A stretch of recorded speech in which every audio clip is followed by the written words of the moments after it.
Cuando mi hija abrió el regalo, no me miró a los ojos.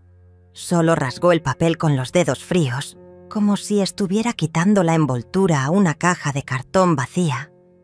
Yo me quedé parada, al lado de la mesa, con las manos entrelazadas. Vi cómo sus cejas se fruncían, cómo arrugaba la nariz con desdén, y entonces lo dijo. Lo dijo sin titubear, como si la frase ya estuviera preparada desde hacía días. «Este regalo no vale nada», murmuró, y luego, delante de todos, lo arrojó al basurero. Nadie dijo nada. Nadie se levantó. Algunos rieron por lo bajo. Y en ese instante, mientras la cinta plateada caía como una serpiente sobre el piso, supe que esa sería la última vez que ella me vería.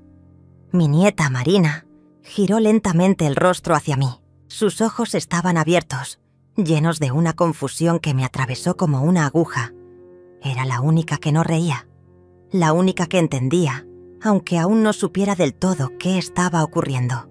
Sentí una punzada en el estómago, pero no hice ningún gesto. No lloré, no grité, no recogí el regalo del suelo.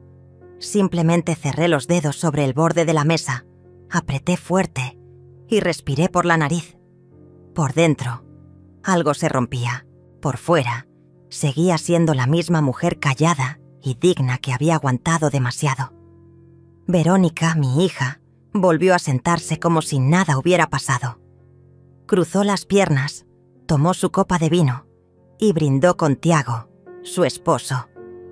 Los dos reían. Estaban celebrando algo, aunque nadie lo dijera en voz alta.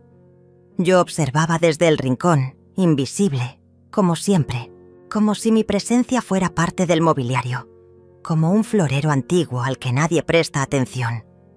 Ese día, en esa sala iluminada por luces cálidas y falsas, me di cuenta de que mi historia con ellos había terminado. No con un grito, no con una carta, sino con un regalo en la basura. Las paredes estaban decoradas con guirnaldas doradas. Marina las había colgado por la mañana, con esa dulzura silenciosa que siempre me conmovía. El aroma a cordero asado aún flotaba en el aire, mezclado con el perfume dulce y fuerte de Verónica, que solía impregnar toda la casa cada vez que venía. La chimenea estaba encendida, lanzando destellos anaranjados contra la alfombra. Pero el calor que yo sentía no venía del fuego. Era otro, más sordo, más profundo. Un calor que nacía del corazón herido y subía hasta los ojos, hasta el cuello, hasta los dedos que temblaban sin que nadie los viera. Verónica levantó su copa. «Por la familia», dijo, y todos repitieron como si nada hubiera pasado. Yo también alcé mi copa. No brindé. Solo la sostuve en el aire, por educación, por hábito, por no delatar lo que ya había decidido. Nadie notó el temblor, nadie notó que mis ojos no parpadeaban. Horas después, mientras los platos sucios se amontonaban en la cocina y las risas se desvanecían en los pasillos, me encerré en mi habitación. Cerré la puerta con llave, apagué la luz, me senté en la cama, con la espalda recta, y dejé que el silencio lo dijera todo. En el suelo, junto a la cómoda, aún estaba la bolsa de regalo. La recogí con cuidado. Dentro había una carta escrita a mano, la última que escribiría para ella, un collar de mi madre y una fotografía en blanco y negro. La única donde Verónica y yo aparecíamos sonriendo de verdad. Ahora, todo eso estaba manchado por el desprecio. Y sin embargo no rompí nada. Lo guardé todo en una caja de madera, la cerré con llave y la coloqué bajo la cama. Esa noche dormí con los ojos abiertos. Al día siguiente me preparé como si fuera cualquier otro día. Lavé los platos, abrí las ventanas, preparé té para Marina. Nadie sospechó nada, pero algo en mí ya no era igual. Sentí como una parte de mi alma se despegaba suavemente, como una hoja seca que cae sin hacer ruido. Ya no esperaba disculpas, ya no deseaba comprensión, solo quería distancia. Silencio. Justicia. Marina me observaba más de lo normal. Supe que notaba el cambio. Me preguntó si estaba bien. Le respondí con una sonrisa que no llegó a los ojos. Ella no insistió. Nunca lo hacía. Esa niña era un espejo. Pequeño, frágil, pero honesto. La única que veía más allá de la superficie. Esa noche escuché a Verónica hablar con Tiago en la sala. No bajé. No interrumpí. Solo escuché desde el pasillo, apoyada contra la pared, en bata, invisible otra vez. «Ya está vieja, Tiago. No puede vivir sola mucho más», dijo mi hija, como si hablara de un mueble roto. «Tenemos que movernos antes de que se dé cuenta», respondió él. Luego bajaron la voz. Risas suaves. Planes. Volví a mi habitación. Cerré la puerta. Encendí la lámpara baja. Tomé mi cuaderno de tapas verdes. Allí anoté por primera vez la fecha del inicio de mi desaparición. No era una fuga. Era un cierre. Un acto de amor propio. La última imagen de ese día fue el reflejo de mi rostro en el espejo. Un rostro cansado, sí, pero no vencido. La misma mujer que crió sola a una hija caprichosa. La misma que renunció a todo por darle una vida digna. La misma que ahora, en silencio, tomaba la decisión más importante de su vida. Desaparecer, pero no como víctima.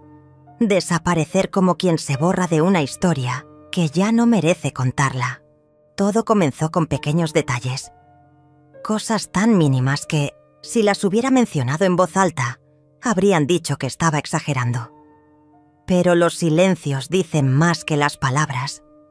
Y yo, que aprendí a vivir escuchando lo que no se dice, empecé a notar el cambio mucho antes de que el desprecio se hiciera visible. Esa mañana, la casa olía a pan tostado y a lavanda. Era domingo. Y como cada domingo desde hacía 3 años, preparé el desayuno para todos. Café fuerte para Tiago, jugo de naranja recién exprimido para Verónica y leche con miel para Marina. Puse la mesa con el mantel blanco que usaba en ocasiones especiales. El sol entraba por las cortinas beige, dibujando rayas suaves sobre el suelo de madera.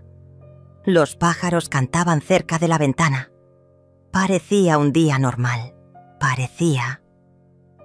Verónica bajó las escaleras con el móvil en la mano. No saludó. Fue directo al comedor y se sentó sin mirarme. Tiago llegó después, con el cabello revuelto y olor a colonia cara. Me miró un segundo, solo para decir: «Te faltó poner azúcar en el café». No respondí. Solo asentí con la cabeza. Marina llegó última, con el cabello recogido en una trenza mal hecha y la cara todavía hinchada por el sueño. Ella sí me abrazó. Siempre me abrazaba. Durante el desayuno, Verónica habló de un nuevo negocio. Vamos a invertir en un local en el centro. Un café gourmet. Todo muy moderno. Decía, mientras agitaba la cucharita en su taza. Tiago sonreía, orgulloso. Yo pregunté con suavidad: ¿y cómo piensan financiarlo? Se hizo un silencio, incómodo. Verónica me miró como si hubiera dicho algo fuera de lugar. «Tenemos nuestros métodos, mamá», respondió con un tono que disfrazaba la impaciencia con cortesía. Yo no insistí, pero sentí cómo Marina bajaba la mirada hacia su plato, incómoda. Después de ese desayuno comenzaron los cambios sutiles. Una tarde, regresé del mercado y encontré el retrato de mi madre. Ese que siempre estaba sobre la chimenea, guardado en un cajón. «Estamos redecorando», dijo Verónica, sin levantar la vista del móvil. Otro día, Tiago contrató a un decorador de interiores sin consultarme. «La casa necesita un aire más moderno», dijo, y empezó a mover muebles, cambiar colores, hablar de vender antigüedades como si fueran trastos viejos. Intenté mantener la calma. Respiraba hondo cada vez que sacaban algo sin avisar. Mis libros, mis fotos, Incluso la alfombra tejida por mi abuela fue enrollada y guardada en el altillo. Marina se daba cuenta. Me seguía con la mirada. Me ayudaba a guardar en secreto las pocas cosas que aún consideraba mías. Una noche, Verónica organizó una cena con amigos. Yo no estaba invitada. Me enteré por casualidad, al ver la mesa puesta con copas de cristal que hacía años no usábamos. Pregunté si necesitaban ayuda. «No, mamá. Quédate en tu habitación, por favor. Queremos un ambiente más juvenil, esta vez». Lo dijo sonriendo, pero fue una sonrisa que dolió más que una bofetada. Desde mi cuarto, escuchaba las risas, la música, los brindis. Era mi casa, pero ya no me pertenecía. Me sentí como una intrusa en mi propia vida. Me senté en la cama, con la puerta cerrada, y pensé en las veces que limpié cada rincón de esa casa, que cociné para ellos, que curé sus fiebres, que tejí sus suéteres. Pensé en todas las veces que me negué cosas para dárselas a ella, y ahora ni siquiera podía sentarme en mi propia mesa. Empecé a salir más seguido. Caminaba sin rumbo por el vecindario. Me detenía en la panadería, en la librería, en la plaza. Me gustaba ver a la gente pasar, imaginar sus historias. A veces me sentaba en un banco durante horas, solo para respirar lejos de ellos. Era una forma de recordarme que el mundo seguía girando, incluso si mi hogar se desmoronaba. En una de esas salidas, encontré a Samuel, un viejo amigo de la familia. Nos saludamos con calidez, como si los años no hubieran pasado. Me invitó a un café. Hablamos de cosas superficiales al principio, pero luego, en un gesto que aún no comprendo, le conté que algo no estaba bien. No todo, solo una parte. Él me escuchó en silencio, sin interrumpirme. No me ofreció soluciones, solo su atención. Y eso, en ese momento, fue más valioso que cualquier otra cosa. Verónica empezó a dejar papeles en mi escritorio. Formularios, contratos, documentos bancarios. «Firma aquí, mamá. Es solo un trámite», decía. Yo los leía con atención y cada vez encontraba algo sospechoso. Cesiones de derechos, autorizaciones para mover cuentas, poderes legales. Empecé a guardarlos en una carpeta azul, lejos de sus ojos. Una tarde, vi que Tiago había cambiado la cerradura del sótano. No pidió permiso, solo lo hizo. Cuando pregunté, respondió: «Hay cosas valiosas ahí, mejor asegurar». Pero yo sabía que no se refería a valor sentimental. Se refería a objetos que podían vender, a documentos, a secretos. Fue Marina quien me dio la primera alerta real. Una noche entró en mi habitación, se sentó en la cama y me dijo en voz baja: «Escuché a papá decir que iban a poner tu nombre en un préstamo, que necesitaban dinero rápido». No sabía qué hacer con esa información. Me dolió que ella tuviera que cargar con eso, pero también me dio fuerzas. Supe que no estaba completamente sola. Esa misma noche me levanté, fui al estudio, encendí la lámpara y comencé a revisar todos los papeles. Encontré recibos que no recordaba, movimientos bancarios sospechosos, extractos de cuentas que jamás abrí. Me temblaban las manos, pero seguí. Descubrí que habían usado mi nombre como aval en una inversión fallida, que había deudas a mi nombre, que estaba siendo despojada con elegancia. Cuando volví a la cocina, me quedé parada frente al fregadero, con las luces apagadas. El reloj marcaba las 3 de la mañana, y entonces lo vi. Un sobre con el logo de un banco en la basura. Lo saqué. Dentro había una solicitud de hipoteca, con mi firma falsificada. Me senté en el suelo con el sobre en las manos. Sentí que el aire se hacía más denso, que el mundo se inclinaba hacia un abismo. Pero no lloré, no grité. Solo me quedé allí, en la oscuridad, sabiendo que ya no había retorno, que la Leticia de antes había muerto en ese instante. Día siguiente fingí que no había pasado nada. Preparé el desayuno. Saludé con una sonrisa. Marina me abrazó como siempre. Pero dentro de mí ya estaba trazando un mapa. Ya había despertado. A partir de ese día, empecé a mirar todo con otros ojos. Cada conversación, cada gesto, cada silencio tenía un peso nuevo. Ya no era solo incomodidad o desprecio. Era cálculo. Había un plan detrás. Y yo estaba justo en el centro, sin haber sido invitada a decidir. Ellos ya no me veían como madre. Me veían como un trámite, una firma, un obstáculo que les tocaba eliminar en silencio.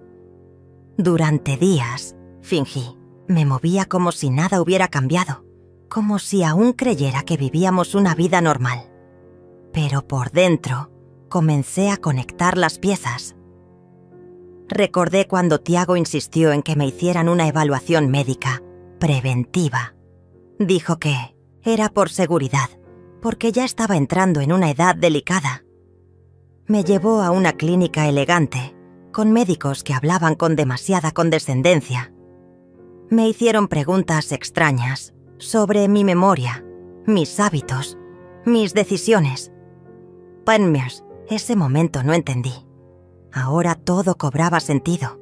Querían un diagnóstico, algo que los ayudara a declararme incapaz, un papel que justificara quitarme el control de mi propia vida. Revisé el correo electrónico que casi nunca usaba. Había mensajes reenviados desde mi cuenta bancaria, solicitudes de acceso, confirmaciones de movimientos que yo no había hecho. Vi también un intercambio entre Verónica y una tal consultora financiera, donde discutían la mejor forma de mover mis fondos sin levantar sospechas. El correo estaba firmado por ella, pero lo había dejado abierto en el ordenador familiar. Un descuido, una grieta. Fui al banco sin decir nada. Pedí hablar con el gerente. Me miró con cautela cuando mencioné los movimientos sospechosos. Al principio intentó evadirme, pero cuando le mostré mi DNI, cambió la expresión. Me ofreció un café y cerró la puerta.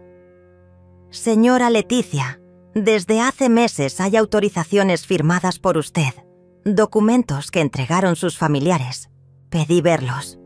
Al ver las firmas sentí náuseas. Eran imitaciones baratas. Ni siquiera se habían molestado en practicar. ¿Puedo sacar copias?, pregunté. El gerente dudó, pero finalmente accedió. No puedo entregarle todo por política del banco, pero estas 2 hojas no salieron de aquí. Las guardé en mi novieto, mi bolso, junto con el sobre del banco que encontré en la basura. Volví a casa como si nada. Ese mismo día, Marina entró en mi cuarto con lágrimas en los ojos. Abuela, escuché algo horrible. Papá dijo que pronto íbamos a vivir en Mientiemciens, otro lugar, que esta casa ya estaba vendida. Pero tú sigues aquí, ¿es verdad? Me costó responder. Solo la abracé. No dejaré que te quiten nada, mi amor. Nada. Esa noche me levanté de nuevo. Bajé las escaleras en silencio. Revisé el cajón donde Verónica guardaba sus documentos. La llave estaba en el bolso. Dentro, encontré papeles con logotipos de inmobiliarias, contratos de preventa, un plano remodelado de la casa. No solo estaban vendiendo el lugar. Ya lo habían entregado. Habían cobrado un adelanto, usando mi firma. Cada palabra, cada contrato, cada firma, me desnudaba. No eran errores. No eran impulsos. Era una estrategia lenta, cuidadosamente diseñada. Un robo elegante, con perfume caro y sonrisas falsas. Fui al baño y vomité. Me miré en el espejo, con las mejillas pálidas y los ojos hundidos. No puedes quebrarte ahora, me dije en voz baja. Ya sabes quiénes son. Ahora actúa. A la mañana siguiente escuché a Tiago hablando por teléfono en la cocina. Creía que yo dormía. Está más distraída que nunca. Casi ni habla. En cualquier momento podemos solicitar la tutela legal. Ya tenemos los informes médicos. Solo falta la firma del doctor Oscar. Oscar, el amigo de la familia, el mismo que me vio hace unas semanas y dijo que todo estaba perfecto. Sentí un escalofrío. La traición era más profunda de lo que pensaba. No solo era Verónica, no solo era Tiago. Había una red completa de conocidos, parientes, profesionales, todos dispuestos a borrar mi voz por un beneficio. Tomé una decisión silenciosa. Debía protegerme. No podía confiar en nadie, ni en abogados de ellos, ni en conocidos, ni en el sistema, solo en mí. Y en Marina empecé a grabar. Usé mi viejo móvil. Lo escondía en la cocina, en el estudio, en el salón. Guardé conversaciones, amenazas veladas, confesiones encubiertas. Una noche capté a Verónica diciendo: «Si mamá no colabora, firmamos igual. Nadie va a creerle a una mujer confundida». Esa frase quedó grabada, nítida, perfecta. También empecé a sacar fotos, a los papeles, a las transferencias, a los formularios.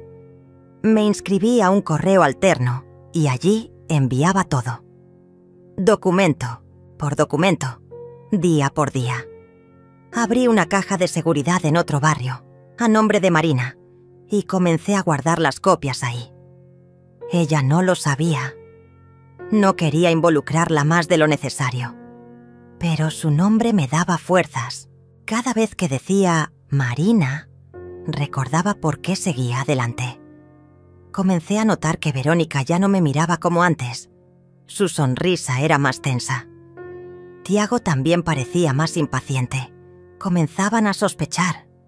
No sabían qué, pero algo en mí había cambiado. Se cuidaban más al hablar, cerraban puertas, susurraban. Una tarde, mientras fingía leer en el jardín, los escuché discutir en la cocina. No podemos esperar más. Si Leticia se da cuenta, todo se cae. Ya se dio cuenta, Tiago. ¿No lo ves? Está más callada, pero no está ciega.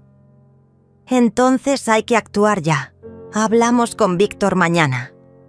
Víctor, el abogado de la familia. Otro peón en su ajedrez. Otro nombre que pasé a la lista de traidores. Ese mismo día, revisé el testamento que tenía guardado en la caja fuerte. No lo había tocado en años. Seguía indicando que todo quedaba en manos de Verónica. Todo, hasta el último centavo. Rompí el papel. Lo quemé en el fregadero, en silencio, mientras Marina hacía la tarea en su habitación. Llamé a Samuel. Le pedí que me ayudara a encontrar un abogado que no tuviera relación con nadie de mi entorno. Tardó 2 días, pero lo hizo. Me reuní con Alicia, una mujer seca, precisa, sin rodeos. Le conté todo. No lloré, solo hablé. Ella escuchó, tomó notas y dijo: «Vamos a documentar todo y luego vamos a desaparecer». Ese mismo día, hicimos la denuncia preventiva en la notaría. Solicité bloqueo de poderes, revisión de firmas, alerta legal por fraude y falsificación. También comenzamos el trámite para cambiar el testamento. Verónica ya no tendría acceso a nada. Tiago, menos. Todo pasaría a Marina, pero nadie debía saberlo. Me sentí como una sombra entre los míos. Vivía en la misma casa, usaba los mismos cubiertos, pero ya no era su madre, era su objetivo. Y yo, su enemiga silenciosa. Empecé a escribir en un cuaderno, cada fecha, cada palabra, cada movimiento.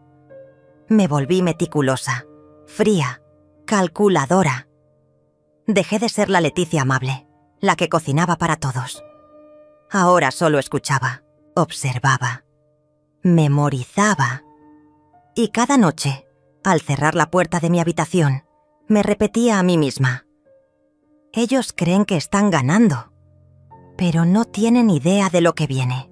Aquel día, mientras fingía acomodar los platos en la cocina, escuché cómo Tiago le decía a Verónica que todo estaba listo para firmar, que la inmobiliaria ya tenía al comprador, que habían arreglado todo con anticipación. El dinero llega la próxima semana. Con eso cubrimos la deuda y por fin dejamos atrás esta casa de locos. Me quedé quieta, con un plato en la mano, escuchando todo sin parpadear.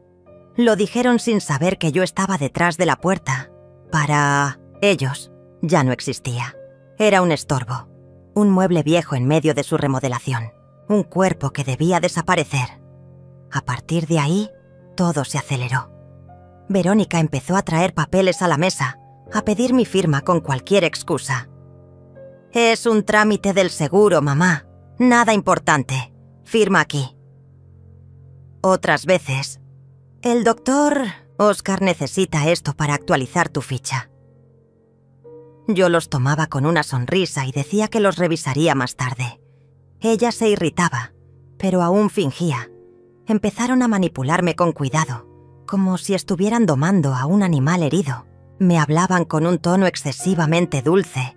Me traían té sin pedirlo. Encendían la televisión en mis programas favoritos. Todo para distraerme. Todo para debilitarme. Tiago me trajo una vez una caja con vitaminas. «Para tu memoria, mamá. Estás más olvidadiza últimamente». No las toqué.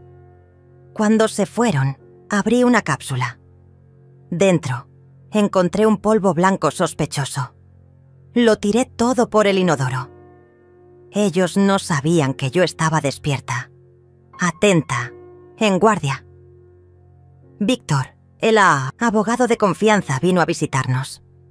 Fingió un saludo cordial, habló de lo bonita que estaba la casa y lo mucho que me había cuidado Verónica todos estos años. Me miraba como si yo fuera una anciana senil. Me hablaba lento, exagerando cada palabra.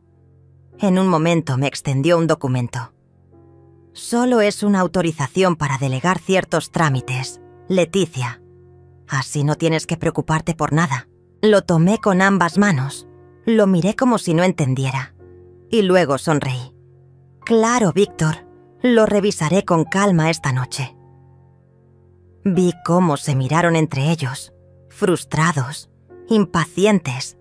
No podían presionarme, no sin que se notara. Comenzaron a actuar como si la casa ya no fuera mía. Tiago trajo a un grupo de hombres que midieron las habitaciones.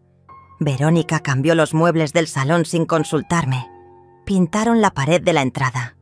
Un día, al regresar del mercado, descubrí que habían quitado mis retratos. Todos. Ni una foto quedaba. Solo los de ellos. Como si yo ya estuviera muerta. Marina lo notó. Me miró con lágrimas en los ojos. «¿Por qué hicieron eso, abuela? ¿Dónde? ¿Está la foto del abuelo?» No supe qué decirle. La abracé. Le dije que todo estaba bien. Pero ella no era tonta. Veía, escuchaba, sentía. Empezaron a circular rumores entre los vecinos. Que yo ya no estaba bien. Que Verónica había tenido que hacerse cargo de todo. Que pronto me internarían en una residencia especial. Una noche, escuché a la vecina, Alicia, hablando con otra en la acera. «Pobre Leticia, se nota que está perdiendo la cabeza». Casi salgo a gritarles la verdad, pero no. Me contuve, ya vendría el momento. Una mañana, mientras desayunábamos, Verónica me miró y dijo con voz suave: «Hablamos con el doctor Oscar. Cree que lo mejor es que tengas un acompañante. Alguien que te ayude con las cosas de casa, que te acompañe a tus citas. Ya no puedes estar sola». Sentí como la rabia me subía al pecho. «¿Acompañante?», pregunté. «No necesito a nadie». Tiago intervino. «Mamá, no es por mal, es por tu bien. Queremos protegerte, protegerme». Esa palabra ya no significaba nada. Ellos no querían protegerme, querían vigilarme, controlarme, aislarme. Días después apareció Oscar con una enfermera. Decía que era una amiga de confianza, que se quedaría algunos días para observar mi comportamiento. Marina no entendía nada. «¿Una ¿Enfermera para ti, abuela? Pero tú estás bien. La mujer, Alicia, no la vecina, otra Alicia, se instaló en el cuarto de visitas. Me vigilaba. Me preguntaba a cada rato si recordaba el día, el mes, si sabía quién era el presidente. ¿Puedes nombrar 5 frutas? Me decía con una sonrisa hueca. Grababa todo en una tablet. Yo respondía con calma. Fingía olvido a veces, solo para confundirla. Otras, respondía con frases cortantes. Marina la odiaba, se notaba. Cada vez que entraba al salón, la niña se iba al jardín. La presión aumentaba. Intentaban acorralarme legalmente, emocionalmente, físicamente. Marina me contó que había escuchado a su padre decir que, en un mes, todo estaría resuelto, que pronto podrían mudarse sin cargas. Esas palabras se me clavaron como cuchillos, cargas. Así me llamaban, así me veían. Una noche me encerré en mi cuarto. Le escribí una carta a Marina, una que solo debía leer si algo me pasaba. Le conté todo. Le dije dónde estaban las pruebas, qué debía hacer, dónde estaban los documentos. Le pedí que no confiara en nadie, excepto en Alicia, mi abogada. Verónica comenzó a actuar como si fuera dueña de todo. Se apropió de mi ropa, de mi cocina, de mi sillón favorito. Me hablaba como si yo fuera una invitada. A veces incluso ignoraba que yo estaba en la habitación. Un día llegó una decoradora. Cambiaron las cortinas, las lámparas, los cuadros. «Es para la venta», dijo Verónica como si fuera normal. «¿Qué venta?», pregunté. Ella sonrió. «Ay, mamá, tú ya sabes». El tono cambió. Ya no fingían tanto. Me trataban como a una molestia, una anciana caprichosa que se resistía a colaborar. Tiago comenzó a grabarme. Me hacía preguntas sin contexto, buscando respuestas raras. Una vez me despertó a las 3 de la mañana y me preguntó si sabía dónde estaba. Yo respondí con ironía. «En el infierno, hijo. En el infierno que ustedes crearon». Eso no lo esperaba. Me miró furioso y salió sin decir nada. Una tarde Marina llegó llorando. «Papá dijo que te vas a ir a un hogar de ancianos. ¿Es verdad?» La abracé con fuerza. «No me iré a ningún lado. Pero necesito que seas fuerte, muy fuerte». Empecé a preparar mi salida.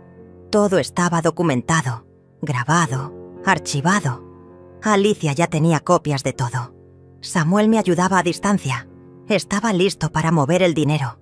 Vendí una propiedad pequeña que tenía a mi nombre, en secreto, y transferí todo a una cuenta nueva. Cambié las contraseñas, cerré accesos, pedí al banco que eliminara las autorizaciones antiguas. En casa el ambiente se volvió asfixiante. Comían sin hablarme. Pasaban por mi lado como si fuera invisible. Alicia, la enfermera, se fue una noche sin avisar. Dijo que ya tenía lo que necesitaba. Óscar dejó de contestarme. Supe entonces que habían firmado algo que cambiaría todo, o que ellos creían que cambiaría. Pero no sabían nada de lo que yo estaba haciendo. Guardé silencio. Ya no discutía. No me defendía. Solo observaba. Registraba. Me convertí en lo que ellos más temían. Una mujer invisible que lo ve todo. Después de semanas de humillaciones, de susurros a mis espaldas y miradas que me traspasaban como si ya no estuviera, tomé una decisión. No fue un arranque de rabia. No fue un grito. Fue algo más frío, más antiguo. Una semilla que germina en la oscuridad, alimentada por la traición. Me levanté temprano esa mañana. El sol apenas comenzaba a filtrarse por las nuevas cortinas que Verónica había elegido sin consultarme. Desayuné en silencio, como cada día.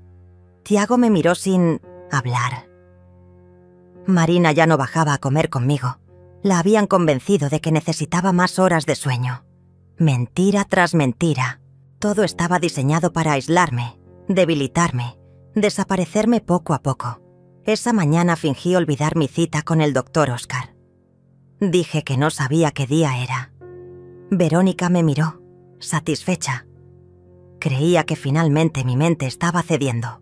No sabía que cada uno de mis errores era calculado, que mi supuesta fragilidad era un disfraz, que mientras ellos celebraban mi deterioro, yo ya estaba moviendo piezas en silencio.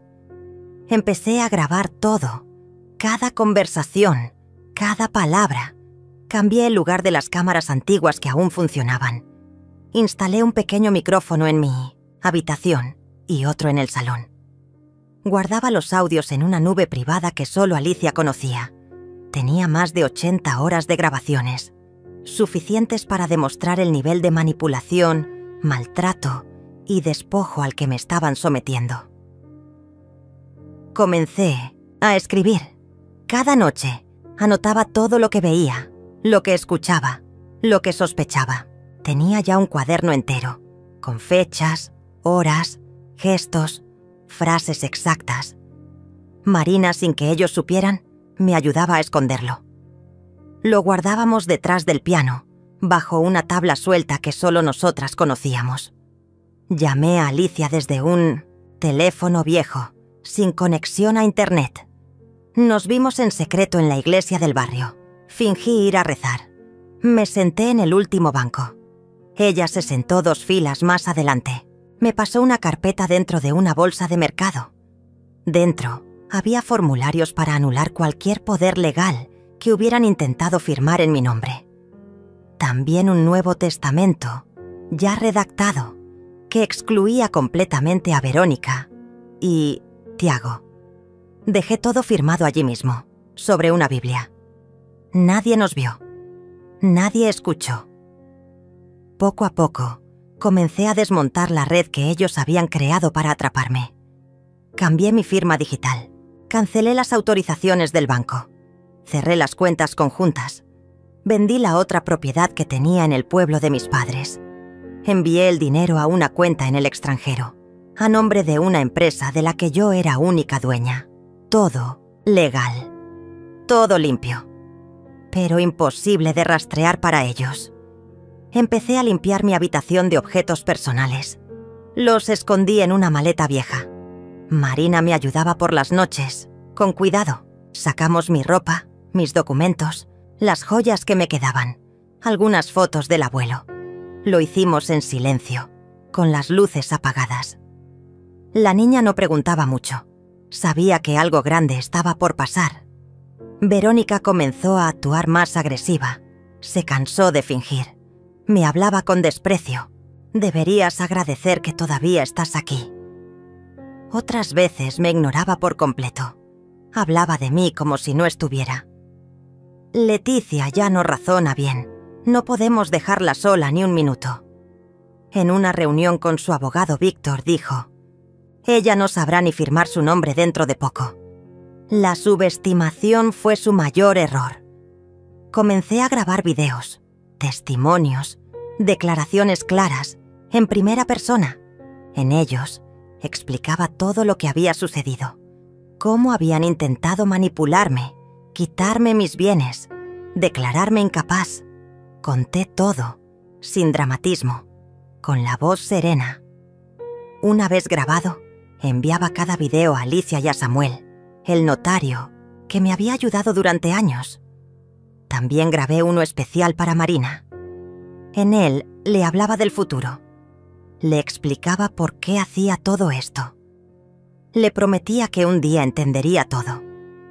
Que nada de esto era por rencor, sino por justicia, por dignidad, por ella. Una madrugada escuché a Tiago en el pasillo, hablando por teléfono. Ya está. En cuanto firme el papel del testamento, la internamos. Tengo el formulario listo. Oscar solo necesita su huella. Me quedé inmóvil. Ya no me dolía. Me enfurecía, pero de forma tranquila. Como quien observa un fuego desde lejos, sabiendo que no lo consumirá. Esa misma noche, imprimí copias de todos los documentos. Los guardé en sobres con nombres. Uno para Alicia, otro para Marina, otro para el juzgado. También había uno para Verónica. Un sobre vacío. Solo contenía una hoja en blanco. Era simbólico. Así era su alma. Mi actitud cambió. Me mostré más dócil, más frágil. Caminaba más lento. Pedía ayuda para cosas que no necesitaba. Les di lo que querían ver. Una anciana perdida, confundida, rendida. La enfermera regresó con una nueva orden. Esta vez, con un formulario de incapacidad prefirmado por el doctor Oscar. Lo dejó sobre la mesa, junto con otros papeles. Lo miré con detenimiento. Era falso, fraudulento, suficiente para hundirlos a todos. Sonreí. Les ofrecí café. Esa noche fingí un mareo. Verónica me llevó al sillón, me puso una manta, me habló como si fuera una niña. Todo estará bien, mamá. Ya casi termina. No sabía cuán cierto era eso. Al día siguiente, Marina me miró distinto. Me dijo, en voz baja, ¿estás segura, abuela? Yo le apreté la mano. Más que nunca. El reloj estaba corriendo. Y ellos no escuchaban el tic-tac. A esa altura todo estaba listo. No era una fuga. Era un corte. Frío, limpio y calculado. Mientras ellos aún reían, yo ya no pertenecía a esa casa. Ni a ese apellido. Ni a esa historia. El día comenzó como cualquier otro. Verónica salió, temprano para reunirse con Víctor. Llevaba el maletín con los papeles que ella pensaba presentar al juzgado esa semana. Estaba convencida de que la sentencia de mi incapacidad estaba asegurada, que lo tenía todo bajo control. Tiago bajó tarde, en bata. Encendió la televisión y pidió café. Marina fingía estudiar, pero me miraba de reojo cada tanto. Sabía que el momento estaba cerca.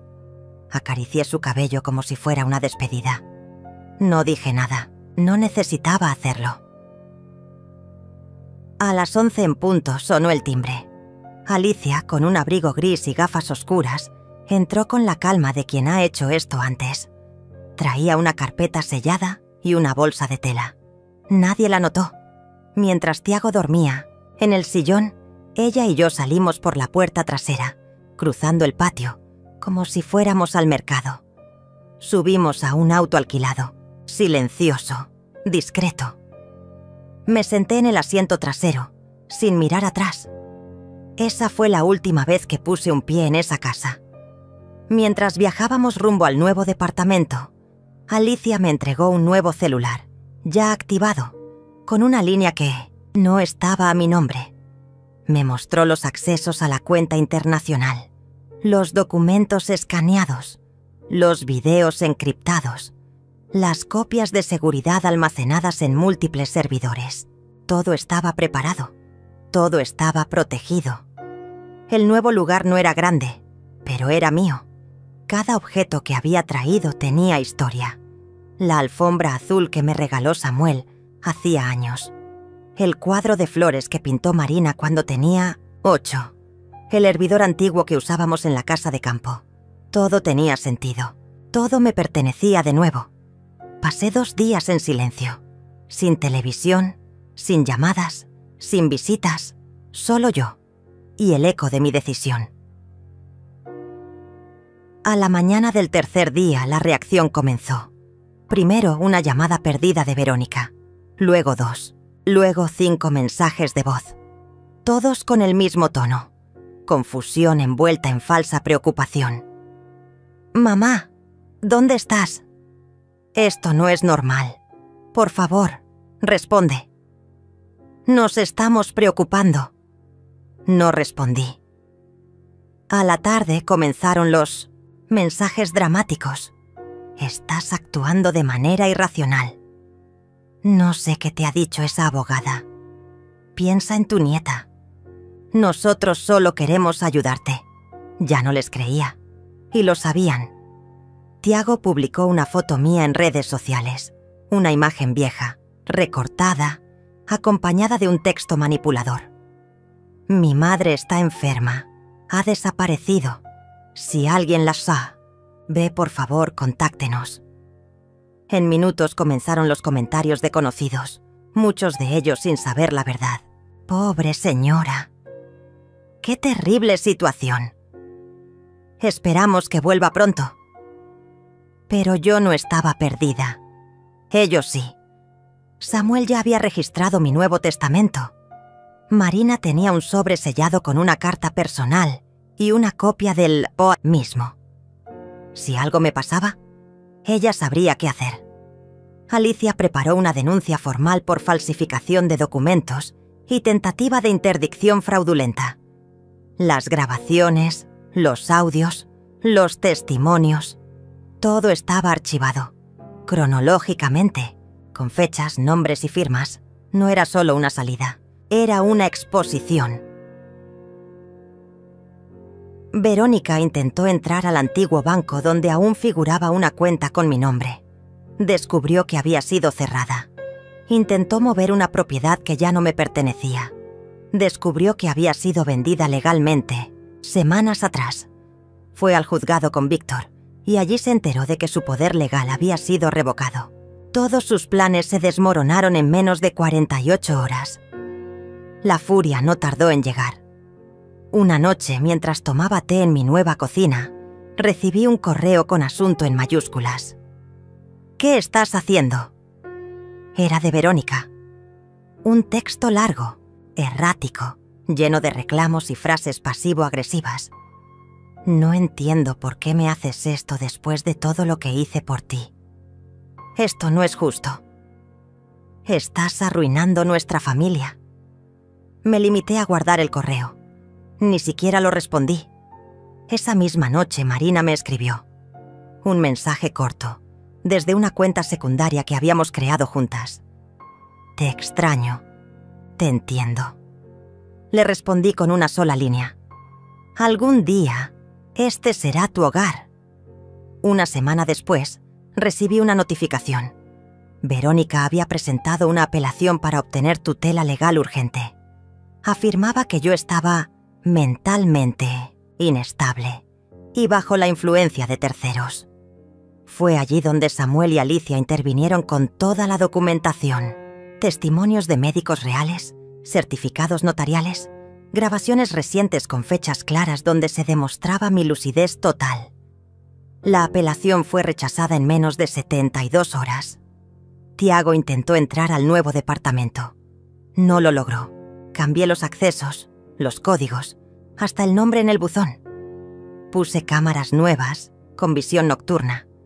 Cualquier intento de acercamiento era captado y almacenado. No me importaba si lo sabían. Quería que lo supieran. Una tarde, encontré una carta deslizada bajo la puerta. Era de Marina. Me decía que quería verme, que quería saber la verdad. Le pedí a Alicia que organizara un encuentro en la biblioteca del barrio. Nos sentamos en un rincón, entre libros de tapa dura y ventanas antiguas. La abracé. Lloró en silencio.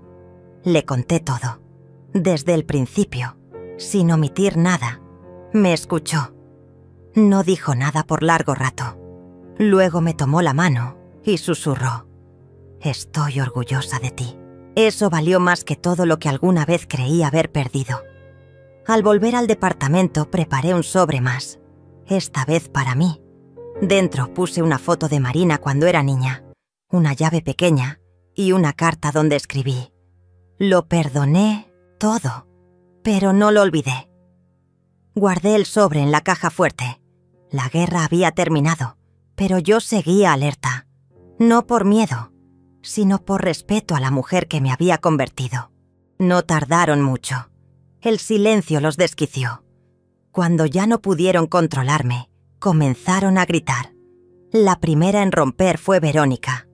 Una mañana, mientras leía en el pequeño balcón, escuché el timbre sonar con furia. Miré por la cámara del portero. Era ella, sola, o eso parecía. Vestía un abrigo beige, gafas oscuras, el pelo recogido de forma descuidada. Su voz llegaba a través del intercomunicador con un tono entre suplicante y amenazante. «Mamá, por favor, solo quiero hablar contigo. No puedes hacerme esto». No contesté. Insistió durante 10 minutos. Luego se fue. Pero esa fue solo la primera embestida. Esa tarde, mi celular nuevo, cuya línea solo tenían Alicia, Marina y Samuel, recibió una videollamada desde una cuenta anónima. No respondí.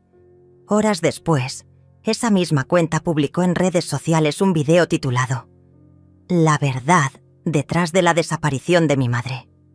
Aparecía Verónica, sentada frente a la cámara, con los ojos visiblemente húmedos, diciendo frases ensayadas con precisión emocional. «Mi madre sufre de episodios. Está confundida. Alguien la está manipulando. Nosotros solo queremos ayudarla. No nos rendiremos». El video se hizo viral entre sus contactos. Comentarios de apoyo, indignación simulada, llamados a la empatía. Muchos de sus conocidos comenzaron a escribirme por correo. Algunos me insultaban, otros me rogaban volver. Uno incluso me amenazó con denunciarme por abandono emocional. Alicia tomó capturas de todo. No respondimos. Tiago reapareció con más fuerza. Envió una carta notarial solicitando acceso a documentos antiguos, diciendo que necesitaba revisar asuntos legales pendientes. Era una excusa. Lo sabíamos. El acceso fue denegado automáticamente por el nuevo sistema que Samuel había implementado. Cada intento de infiltración quedaba registrado. Una noche, mientras dormía, escuché un golpe seco en la puerta. Me levanté despacio. Encendí la cámara del pasillo. Óscar estaba allí, ebrio, tambaleante, gritando mi nombre. «¡Alicia! ¡Salí! Hablemos como gente adulta».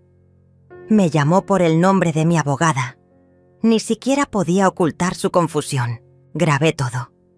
Cuando intentó forzar la cerradura, la alarma silenciosa se activó. La policía llegó en minutos. Lo detuvieron por alteración del orden público. Ese mismo día, Víctor publicó un documento falso donde afirmaba que yo había sido internada por decisión médica. Usó el membrete de un hospital inexistente. Lo difundió por redes y lo presentó en un foro legal. Alicia, en cuestión de horas, desmanteló la mentira.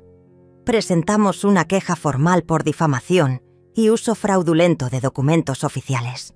Víctor desapareció de las redes durante una semana, pero ellos no se rendían, ni sabían hacerlo.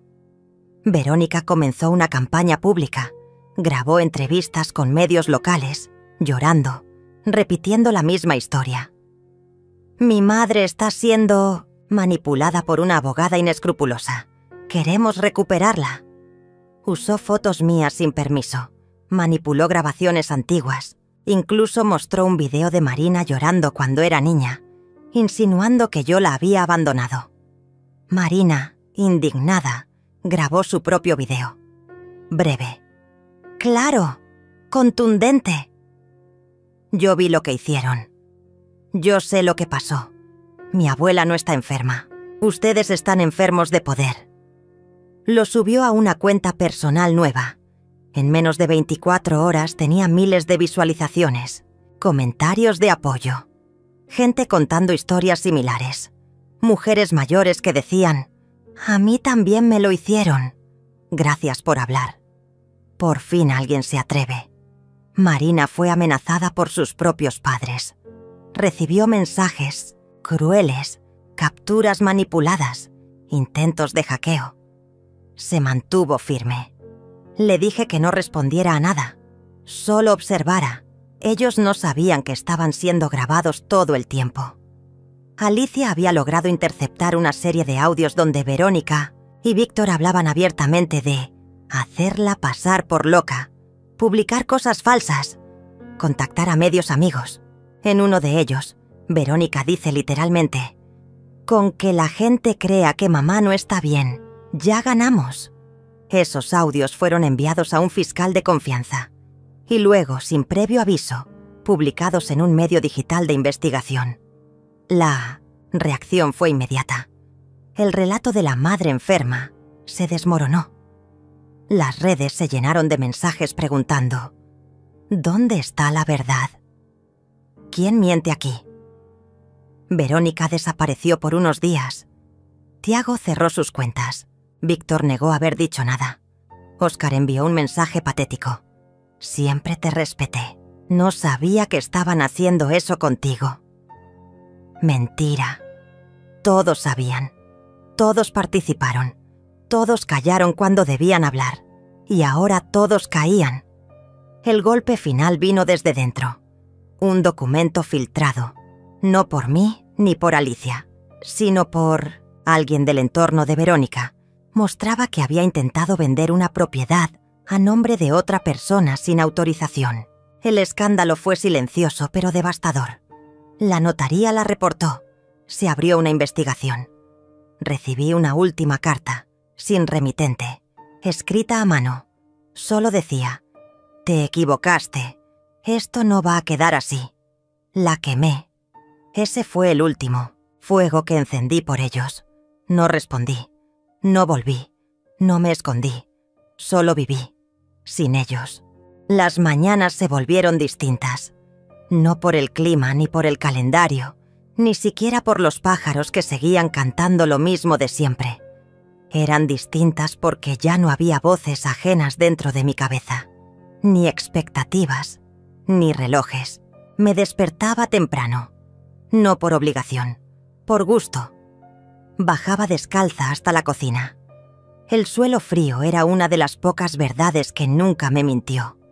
Ponía agua a calentar, abría la ventana y respiraba. Respiraba como quien vuelve a habitar su cuerpo después de años prestándolo a otros. A veces, ni siquiera preparaba té. Solo sostenía la taza entre las manos, vacía, pero tibia. Así estaba yo. Alicia venía a verme una vez por semana, sin papeles, sin llamadas urgentes. Solo traía pan casero y preguntas suaves. Hablábamos poco, mirábamos más. Ella sabía que mi lenguaje ya no eran las palabras. Samuel me ayudó a montar un pequeño huerto. Nada extravagante. Menta, tomillo, algunas flores silvestres que recogimos cerca del río. Plantamos juntas, en silencio. Con las manos hundidas en la tierra me dijo: nunca más vas a estar sola. Le creí. Marina me escribió una carta, de puño y letra. La dejó escondida dentro de un libro, como solía hacer de niña cuando quería contarme algo importante. La encontré una noche, releyendo antiguas novelas policiales. Decía: gracias por enseñarme a no tener miedo, incluso cuando todo da miedo. Vi cómo te rompieron y cómo recogiste cada parte sin hacer ruido. Si algún día me quiebro, quiero hacerlo con tu dignidad. Lloré. Por primera vez en mucho tiempo, lloré sin rabia. Me mudé cerca del mar.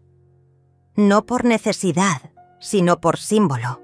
El mar no se explica, solo existe, como yo ahora. Samuel me ayudó con la compra de la nueva casa. Pequeña, blanca, con una terraza que da al horizonte. Allí nadie me llama por otro nombre. Nadie me pregunta: ¿qué pasó? Me saludan con respeto, pero sin invasión. Me invitan a tomar café, pero no insisten si digo que no. El anonimato no fue una cárcel, fue una cuna.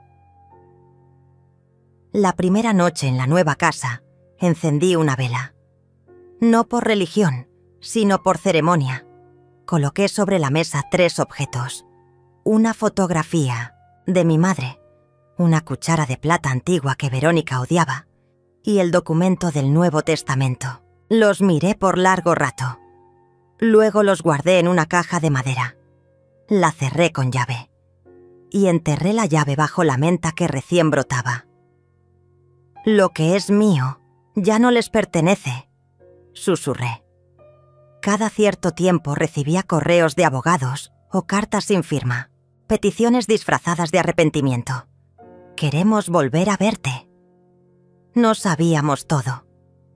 Estábamos confundidos. No respondí ninguna. No porque guardara rencor, sino porque ya no vivía en ese idioma. Mis días eran simples. Leía, caminaba, cuidaba del huerto, preparaba sopas lentas.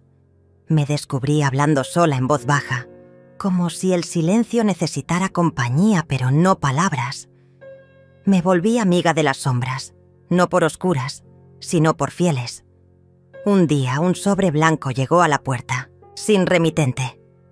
Dentro, una sola hoja. Una imagen impresa de Marina hablando en una conferencia universitaria. El título: Resiliencia femenina y memoria intergeneracional. Me reí. Larga, hondo. Como si la tierra misma se riera conmigo. Era libre. Ya no cargaba con el peso de quienes me querían por utilidad. Ahora solo existía para quienes me veían completa, incluso rota. Un domingo por la tarde, mientras colgaba ropa al sol, una vecina me preguntó si tenía hijos. Respondí con calma: tuve, y seguí colgando las sábanas. Esa noche abrí una botella de vino que guardaba desde hacía años, la misma que me prometí abrir cuando todo pase. Me serví una copa, luego otra. No brindé por nadie, solo por mí. Al día siguiente quemé la última carpeta que guardaba documentos antiguos. Los observé arder sin pestañear. Cuando la última hoja se volvió ceniza, entendí que no habría regreso. Y no lo deseaba. Verónica, Tiago, Víctor, Óscar... todos se habían disuelto en su propia desesperación. Su imagen pública ya no era intocable. Algunos perdieron trabajos, otros fueron investigados. Pero yo no hice nada para vengarme. Solo los expuse con su propio veneno. El verdadero castigo no fue lo legal, fue el olvido. Nadie menciona su nombre en mi presencia. Ni Marina, ni Alicia, ni Samuel. No por censura, por respeto. En una caja pequeña guardo aún la cadena de oro que me regalaron cuando cumplí 30. La cadena que intentaron vender. No la uso. No la muestro, pero tampoco la tiré. Me recuerda quién fui y cuánto valgo. Un día Marina me trajo una cámara analógica vieja. Me dijo: quiero que retrates tu vida como quieras recordarla. Comencé a tomar fotos sin personas. Sombras en la pared, tazas vacías, libros abiertos, plantas creciendo, cosas que no mienten. Una de esas fotos la colgué en la entrada. Una taza humeante sobre la mesa, con una silla vacía al lado. Debajo, escribí: aquí ya no hay lugar para el dolor. Y nunca más lo hubo. No fui noticia, no fui heroína, fui mujer, fui historia y fui paz. No supe que había cerrado el ciclo hasta que me descubrí cantando mientras regaba las plantas. Una melodía sin letra, sin intención. Solo el sonido de una vida que ya no dolía. Era un martes cualquiera, de esos en los que nadie espera que pase algo. Pero ese fue el día en que Marina volvió. No solo como hija, sino como mujer entera. Llegó sin anunciarse, con una mochila pequeña y una caja entre los brazos. Tocó la puerta como si nunca se hubiera ido. Abrí. Y por un instante, las dos solo respiramos. El tiempo entre nosotras ya no era enemigo, era puente. ¿Puedo pasar?, preguntó. Asentí. No era necesario hablar mucho. A veces, el reencuentro no necesita ceremonia. Se sentó a la mesa, dejó la caja frente a mí y dijo: quiero que esto se quede contigo, no por el pasado, por lo que viene. Dentro de la caja había cuadernos, fotografías, un pañuelo bordado, por mi madre, una pequeña libreta con anotaciones médicas, un sobre cerrado con mi nombre y un papel doblado con una sola frase: todo lo que soy empezó contigo. Me temblaron las manos.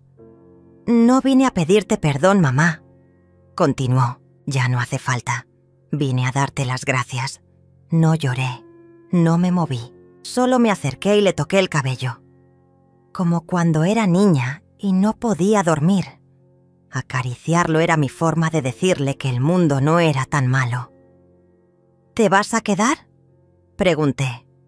«Unos días», respondió. «Pero si me dejas, quiero volver, más seguido». Hicimos té. Marina preparó la mesa. Yo corté pan casero. Nos sentamos frente a frente. Por primera vez en años compartimos una comida sin culpa, sin preguntas pendientes. Me contó de su trabajo, de las charlas que da sobre memoria, dignidad y reparación. Me mostró un video de una entrevista en televisión. Su voz temblaba al principio, pero luego se volvía firme. Me nombraba sin decir mi nombre, pero yo estaba en cada frase. Todo lo que digo, lo aprendí viéndote resistir. Esa noche dormimos bajo el mismo techo, cada una en su cuarto. Pero el silencio que nos envolvía ya no era distancia, era confianza. Al amanecer, la encontré en la terraza, sentada, mirando el mar. «No sé si algún día podré perdonarme completamente», dijo sin mirarme, «pero sé que vos sí lo hiciste». «No se trata de perdonar», le respondí. «Se trata de no vivir congelada en lo que no pudimos cambiar». Me sonrió. Tenía ojeras, pero los ojos brillaban. Le di una taza de café caliente. La sostuvo con ambas manos, como si el calor fuera suficiente para sostener la conversación. «¿Te acordás del anillo que me diste cuando cumplí 15? El de amatista», dije. «Lo encontré hace poco. Lo tenía Tiago guardado en una caja junto con otras cosas tuyas. Nunca supe por qué lo había guardado él. Pero lo recuperé». «¿Lo querés?», negué con la cabeza. «Es tuyo.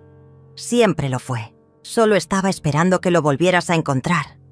Ese fue nuestro ritual.